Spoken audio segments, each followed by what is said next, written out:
অবশেষে নেহার বাবাই যে এলার বাবা জানতে পেরে গেল এলা। হ্যাঁ বন্ধুরা, এমনটাই দেখা যাবে।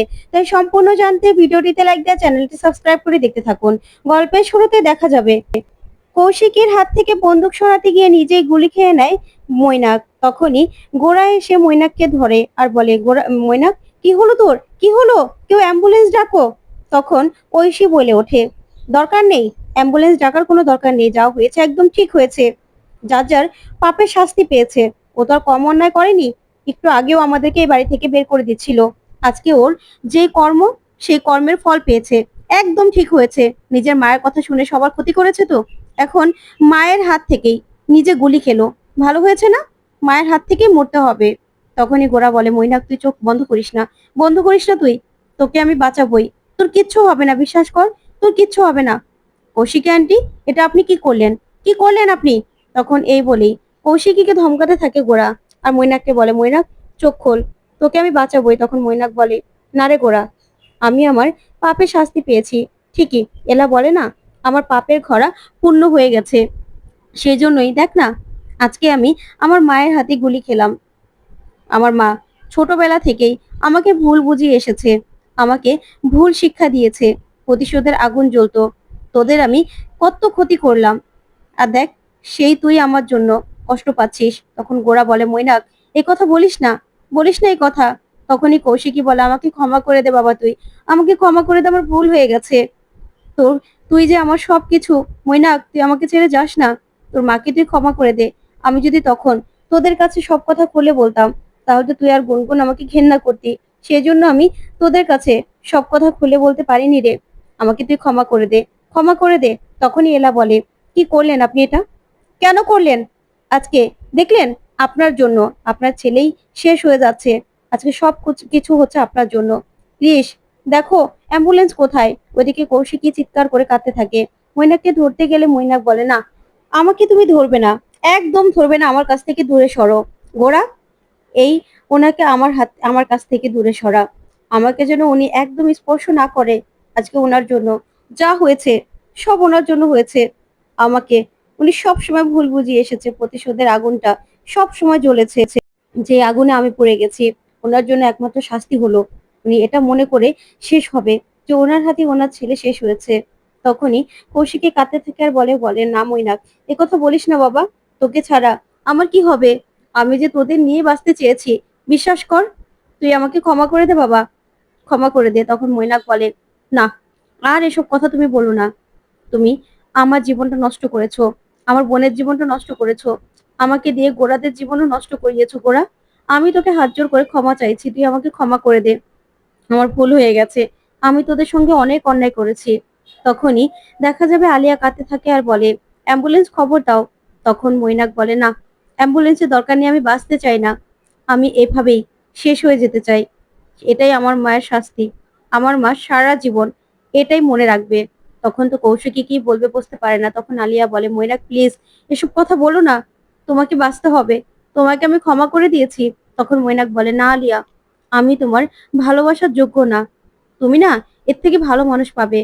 তখনই মৈনাক শেষ হয়ে যায়। আর এইদিকে আলিয়া মাথা ঘুরে পড়ে গেলেই ধরে ফেলে বিক্রম। তখন মৈনাক বলে চিৎকার করে ওঠে মৈনাকের মা। তারপরে দেখা যাবে কিছুদিন কেটে যায়। আর নীরা আর রিমুকে আবারও বরণ করে ঘরে তোলে বড় মা। তখনই রিমু বলে, বড় মা, আমাদের তো সংসার করা হচ্ছেই, তাহলে তুমি আবার যে আমাদের বরণ করে ঘরে তুললে? তখনই সুতপা হাসে আর বলে, দেখো ছেলের কাণ্ড, দেখো, এই বরণ করাটা তো তখন হচ্ছিল না, হয়নি, সেই জন্য এখন নতুন করে আবার বরণ করলাম। এখন বিয়ের রিচুয়ালস গুলো সব মানতে হবে তো। তারপরেই আংটি খোঁজার রিচুয়ালসও পালন করতে থাকে সবাই। ওইদিকে ঐশী কৃষকে বলে, দেখো, কি ভালো লাগছে তাই না? তারপরে সুতপা বলে, আলিয়া, এভাবে মন খারাপ করিস না মা, আমরা সবাই আছি তো তোর পাশে, তোর পুরো পরিবার আছে। ওইদিকে গোরা বলে, আলিয়ার মনটা কত খারাপ। তখন এলা বলে, দেখুন মিস্টার সেন, আমরা যে যার মতো সবাই ভালো আছি, শুধুমাত্র আলিয়া একা আছে। আলিয়ার জন্য তো আমাদের জীবন সঙ্গী খুঁজতে হবে। ওইদিকে আলিয়াকে সুতপা বোঝাতে থাকে। তখন গোরা বলে, যাই বলুন না কেন, এখন কি আলিয়াকে এই কথা বললে আলিয়া মানবে? কোনোদিনও মানবে না। মৈনাকের জন্য ও খুব কষ্ট পাচ্ছে, সেটা দেখতে পাচ্ছি না, ঠিক আছে, কিন্তু এখন ওকে কিছু বলতে গেলেই উল্টা মানে বের করবে। তখন এলা বলে, আপনি চিন্তা করবেন না, আলিয়ার জন্য এরকম একজন মানুষ খুঁজবো না আমি, যে আলিয়ার ভালো করে যত্ন নেবে। তখন গোরা বলে, এই আপনি আবার ঘটকালি শুরু করবেন নাকি? তখন এলা বলে, হ্যাঁ। তারপরে এলা আলিয়াকে বলে, আচ্ছা আলিয়া, আর কত কষ্ট পাবে বলো তো? অনেকদিন তো হয়ে গেল মৈনাকদা মারা গেছে, তাহলে এখন তো তুমি একা নেই। তখন আলিয়া বলে, মৈনাক চলে গেল, কিন্তু ওর শেষ চিহ্ন আমার কাছে রেখে গেল। একটা সন্তানকে বড় করতে গেলে যে তার বাবার ছায়া লাগে, সেই সেই কথাটাও কি মৈনাক ভাবলো না? আমি একজন একা মা হয়ে একজন সন্তানকে কি করে বড় করব? সমাজ কি সেটা দিবে? আর আমি কি এত বড় দায়িত্ব পালন করতে পারবো? আমি তো কিছুই বুঝতে পারছি না। তখন এলা বলে, তুমি ঠিক পারবে, তুমি চিন্তা করো না। তোমার জীবনেও এমন কেউ ঠিক আসবে যে কিনা তোমার সবকিছু জেনে তোমাকে অ্যাকসেপ্ট করবে। তখন আলিয়া বলে, কি যে বলো না বৌদি, এরকম হয় নাকি? আমার বাচ্চা হতে চলেছে, আর আমি অন্য কারোর ওপর কি করে ভরসা করি? এরকম কেউ নেই যে আমার বাচ্চা সহ আমাকে অ্যাকসেপ্ট করবে। তখন এলা বলে, দেখবে তোমার জীবনেও নতুন কেউ ঠিক আসবে। তখন আলিয়া বলে, এরকম ভালো মানুষ এ যুগে আর কোথায় আছে বৌদি বলো তো?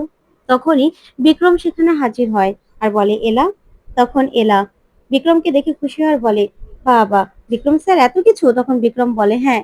তারপর আলিয়াকে ডাকে বিক্রম আর বলে, এ সময় আমি জেনেছি যে মেয়েদের চকলেট খেতে ইচ্ছে করে, তারপর শরীরের জন্য এই ফল ফ্রুট অনেক ভালো, আর বাচ্চার জন্য এই পুতুলটাও এনেছি। তখন আলিয়া বলে, আপনি আমার জন্য এত কিছু কেন করতে গেলেন, তারপর এনেছেন, সেজন্য অনেক অনেক থ্যাঙ্কস। তখন তো এই কথা শুনে বিক্রম খুশি হয়ে যায়। তারপর এলাকেও চকলেট দেয় বিক্রম। এলা নিতে গেলেই তখন সেখানে গোরা চলে আসে, এসে বলে, এই আপনার মতলবটা কি বলুন তো? আপনি আমার বউকে কেন চকলেট দিচ্ছেন বলুন তো? আমার বউকে আপনি চকলেট দেবেন না। তখনই বিক্রম বলে, শুনুন, আপনাদের এই বাড়িতে না সত্যি সত্যি একজনকে আমার খুব পছন্দ হয়ে গেছে। তখন তো এই কথা শুনে গোরা আরো রেগে যায় আর বলে, সত্যি সত্যি পছন্দ হয়ে গেছে মানে? আপনি আমার সামনে দাঁড়িয়ে আমাকে এই কথাগুলো বলছেন? আপনার এত বড় সাহস? তখন তো এলা হাসতে থাকে। তারপরে এলা সেখান থেকে গোরাকে নিয়ে চলে যায়। ওইদিকে বিক্রম আর আলিয়া দাঁড়িয়ে দাঁড়িয়ে হাসতে থাকে।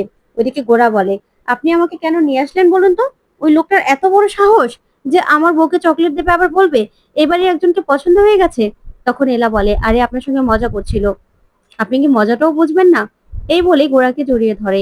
তারপরে দেখা যাবে দিনের পর দিন যেতে থাকে আর এলাও প্রেগনেন্ট। যা শুনে গোরা ভীষণ খুশি হয়ে যায় আর বলে, সত্যি আমি বাবা হব? এই শুনে তো এলাকে জড়িয়ে ধরে গোরা। তারপরে দেখা যাবে মাসের পর মাস যেতে থাকে। ওইদিকে এলাও ডায়েরিতে লেখালেখি করে আর বলে, আমি ভীষণ খুশি, আমি যেরকম একটা স্বামী চেয়েছিলাম ঠিক ওরকমই স্বামী পেয়েছি, যেরকম সংসার চেয়েছিলাম ওরকমই সংসার পেয়েছি, এবার যেন কারো নজর না লাগে। তারপরে দেখা যাবে এলার এলাকে নিয়ে ঐশী, কৃষ, রিমো, নীরা, তারপরে গোরা সবাই মিলে ঘুরতে যাচ্ছে। তারপর মামনি বলছে, শোনো এলা, তোমার কিন্তু সাবধানে থাকতে হবে, ঠিক আছে? ওরা যাই করুক না কেন। ওইদিকে রিমু কৃষ বলে, হ্যাঁ, দাদাভাই তো এখন আমাদের সঙ্গে যাচ্ছে। ওইদিকে দেখা যাবে আলিয়া সবাইকে খাবার গুছিয়ে দেয়, বলে, এগুলো খেয়ে নিও, ওইদিকে আবার পুচকু উঠে যাবে, ঠিক আছে? আমি ভিতরে যাচ্ছি, তোমরা সাবধানে যেও। তারপরে সুতপা এলাকে বলে, এলা মা, তুমি কিন্তু সাবধানে থেকো আর ঘোরাঘুরি কম করো। এদিকে তখনই গোরা এসে এলার হাতে একটা বই দেয় আর বলে, নিন, সারা রাস্তা এটা পড়তে পড়তে যাবেন, তারপরে বাকি সময়টা কিন্তু আমার জন্য। তারপরে এলা বইটা খুলতেই ও নিজের বাবার লেখা বইটা দেখে চমকে যায় আর বলে, এটা তো বাবার লেখা। হ্যাঁ, শেষের গল্পটাও লেখা শেষ হয়ে গেছে, আর পাবলিশড হয়েছে তো ওই নেহাদের কোম্পানি থেকে। তার মানে কি আমার বাবা বেঁচে আছে? তো বন্ধুরা, কেমন লাগলো আজকের আপডেট? কমেন্ট করে জানাতে ভুলবে না। ধন্যবাদ।